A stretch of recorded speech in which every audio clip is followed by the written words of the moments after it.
Money is getting harder to hold on to these days, and it doesn't look like it's going to change anytime soon. That means every purchase needs to be a good one, and not overpaying for stuff is a good rule of thumb. And one of those possible purchases could be coming in a few months in the way of a used lawnmower. Because let's face it, you'd have to be desperate or loaded with money to buy a brand new lawnmower in this market. So in this video, we're going to discuss the importance of buying a clean used mower and some of the benefits of cleaning yours. And while we do that, in the background, I'll be cleaning this free mower I got after using an app on my phone. So the reason I'm cleaning it now instead of the springtime is because I want to make sure it's not going to get any worse while it's in storage. But before we clean it, I want to use it one more time to mulch a whole bunch of leaves, and you'll see why later on. Now the interesting part about this mower is that it didn't start and run when we first got it, but we were able to coax it back to life after priming it with some fuel. So either the fuel in the system is just a bit too old to get it to start like it should, or the main fuel jet is closed up just enough for it not to be able to start on its own. However, after priming it and getting it to start, the rush of fuel through the jet was just enough to clean the jet, allowing it to start on its own. Now the main fuel jet is not perfectly clean and will need further cleaning before it's ready to be sold, but it shouldn't be a problem. Also, because this engine has overhead valves, the clearances will need to be inspected and adjusted if needed. So as you can see, the underside of the mowing deck does have some buildup of dirt and grass, but instead of cleaning it my usual way, I'm going to use the sandblasting effect of mulching some leaves to help clean up the deck, basically taking care of two problems at once. First, I'll be cleaning the underside of the mowing deck, and secondly, I'll be able to run the gasoline out of the system, getting it ready for storage. But before we try and use this mower, I need to free up the wheels, especially this one, which is not wanting to spin easily. The other wheels aren't as bad as this one, so I'll just spray a lube around the axles, but this one will need more attention. So it took over a minute of persuasion before it finally came loose. This is because of the buildup on the axle, which we'll need to clean off. If it's that bad, you can use sandpaper if you want to, just be careful if you do. I'm going to use a Scotch-Brite pad for this one, and it's more than enough to clean it. So it will be up to you if you choose to apply lubricant to the axle, but if you do, you'll need to keep servicing it to keep it from building up with dirt. The alternative is to just remove the buildup and then install the wheel with nothing on it. Now I personally don't like this idea, but yet again, it is your choice on what to do.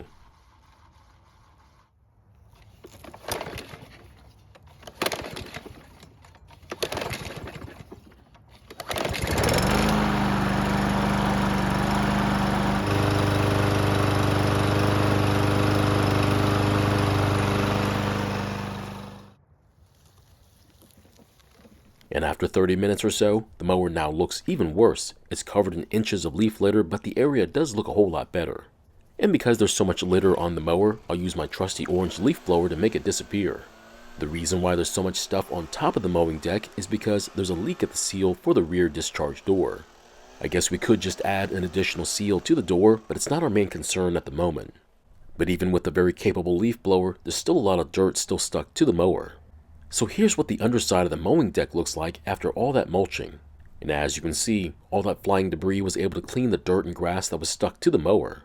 Now the problem though is that all that debris has also dulled the blade too, but we'll worry about that later on. So take a good look around because all this dirt and dust that's clinging to the engine and mowing deck is going to disappear. Now you don't need anything special when it comes to cleaning a lawnmower, but there is a hard way and an easy way. Also, before we start hosing down the mower, we're going to take out the air filter just in case we need to reuse it until a new one shows up. But just to let you know, if you want to keep water out of the carb and engine, the air filter will do a good job. So with the air filter out of the air box, we need to be careful and keep water away from this area. We also want to get down to the engine, that way we can clean around the engine and keep the cooling fins free of dirt and debris.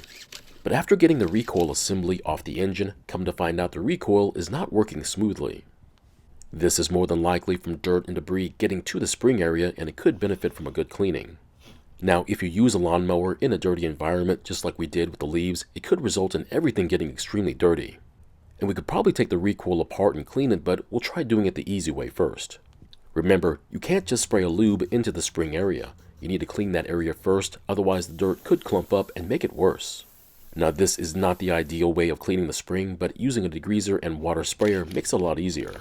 But after using this method, the recoil now works a whole lot better, and it shows because more of the rope is being pulled in. But to get it working even better, we'll let the recoil dry in the sun, then we'll add our lubricant to the spring. Now this next part is extremely important. The cleaner I use is extremely bad for paint, so to keep from damaging it, I'm going to put water on it first. This will help to dilute the cleaner while we take care of the engine portion. But we still have to worry about how long that leftover cleaner sits on top of the paint, so wash it off as soon as possible. Unfortunately, the wheel covers are missing from this side of the mower, but to deal with it, I guess we could just take off the remaining ones so it'll match. And besides that, I think it looks a whole lot better with the dark wheels, however, not everyone feels the same way. So why even bother cleaning your mower then? Well, the reason is on the screen. Keeping the cooling fins clean will help keep your engine from overheating. That means it won't wear out faster than it should, and you won't have to pay a lot of money for a new one. It's not an issue of vanity or ego, it's ensuring your investment will keep working when you need it. So it looks like some of the paint is damaged for whatever reason, but if it bothers you, you can always use some spray paint to make it look better. Just be careful and not overdo it, otherwise you could find yourself in a lot more trouble, but it is your machine. It looks like there's quite a bit of rust on the flywheel guard from being left outside and being rained on. But it's not going to immediately affect it, so a bit of paint should make it look a lot better. Unfortunately, it's already on its way to rusting out, and there's not much we can do to fix it other than using expensive rust converter paint. Now you could just replace the metal guard, but the part is not cheap and the paint would be a better choice. But considering that this mower is well over 10 years old, you can't blame it for having some rust on it. So here's something to consider. If you're buying a used mower, how much rust is too much rust? Another consideration would be, is the rust going to affect the asking price too?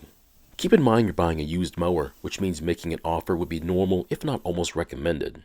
That doesn't mean you should make a lowball offer though, but I do understand you asking. I'll just kindly counter the offer with something in my favor. So has anyone ever lowballed me before? Sure have, but like I said, I don't take it personally. And that's because if you never ask, you'll never know the answer, so ask away. Just don't be surprised if negotiations don't go your way and try making a more realistic offer. So one of the best comments that I received said that they would rather pay less for a dirty mower than one that was clean, which is a fair statement. And that's because I feel the same way. I'm trying to find a project mower, not a mower that I intend to use for myself. And in that case, I'd want it to look very natural, which means untouched and very dirty, just like how this mower looked 5 minutes ago. In fact, it feels kind of suspicious if I get a free or cheap mower that's clean. Now it could either mean someone kept it clean but had a catastrophic failure, or they broke a brand new lawnmower by not putting oil in it. The reason I know this is that I've had both situations come up before, but it is extremely rare. There's also the very rare occasion where the mower wasn't used all that much and wouldn't start, but it almost never happens. Now because I subjected this mower to 30 minutes of leaf cleanup, I'm going to also clean up the airbox. Most are going to say that this is going too far, and I would agree with them, but I think it's necessary. But if someone were going to go this far with the cleaning, it would mean someone really cared about their machine, right? One of the viewers made a great comment that a clean machine makes it appear that it's been maintained all its life. So I can see what they mean by that comment. However, when I see a clean machine, it just means it's been cleaned, but not that it's been maintained. Now as for me, I would have to check the oil, the air filter, and the blade to make that assessment.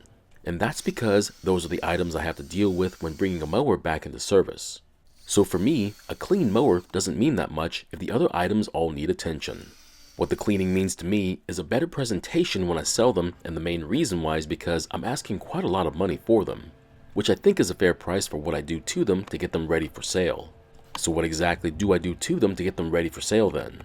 To answer that, we'll use the mower in the video as an example since it'll help to visualize it. So on this mower, the car will be serviced to ensure that the main fuel jet is as clear as it should be. The valves will be inspected and adjusted so it'll be easier to start, and the wheels will also be serviced as well. The blade will be sharpened and balanced, and the recoil will also be serviced to ensure smooth operation. And of course, the mower will be cleaned from top to bottom and polished to make it look as new as possible. Now I do have to admit, one of the best things to hear from a customer is when they say it looks a lot better than the other mowers asking the same price. Now unfortunately, the sticker on the air filter cover came off while cleaning it, but we'll scan it for future machines that are missing it and then glue this one back on. The paint on the valve cover looks terrible, so we'll make it look just a little bit better. There's also paint missing on the engine and handlebars, but we'll take care of that later on. As for this machine, it's now clean of most of the dirt that's collected from the last decade. And not only is it one step closer to being ready for spring, but it's also ready for storage until then.